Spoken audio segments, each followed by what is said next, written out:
നമസ്കാരം. കോതമംഗലത്ത് ബസ് തൊഴിലാളികളുടെ മിന്നൽ പണിമുടക്ക് അവസാനിപ്പിച്ചത് വൻ സംഘർഷത്തിൽ.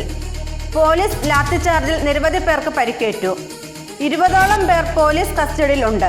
ഇന്ന് രാവിലെ 11 മണിയോടെയാണ് പ്രശ്നങ്ങൾക്ക് തുടക്കം കുറിച്ചത്. ഒരു കൂട്ടം വിദ്യാർത്ഥികൾ കോതമംഗലം തൊടുപുഴ റൂട്ടിൽ ഓടുന്ന സ്വകാര്യ ബസ് തടഞ്ഞ് ട്രിപ്പ് മുടക്കിയിരുന്നു. ബസിന്റെ ട്രിപ്പ് മുടക്കുകയും ജീവനക്കാരെ കയ്യേറ്റം ചെയ്യുകയും ചെയ്ത വിദ്യാർത്ഥികൾക്കെതിരെ പോലീസ് നടപടി സ്വീകരിക്കണമെന്ന് ആവശ്യപ്പെട്ട് ബസ് ജീവനക്കാർ പണിമുടക്കുകയായിരുന്നു. ഇതേ തുടർന്ന് പോലീസും ജനപ്രതിനിധികളും തൊഴിലാളി സംഘടനാ നേതാക്കളും നടത്തിയ ചർച്ചയിൽ ഇടതുപക്ഷ തൊഴിലാളി നേതാക്കൾ പണിമുടക്കിൽ നിന്നും പിന്മാറിയിരുന്നു.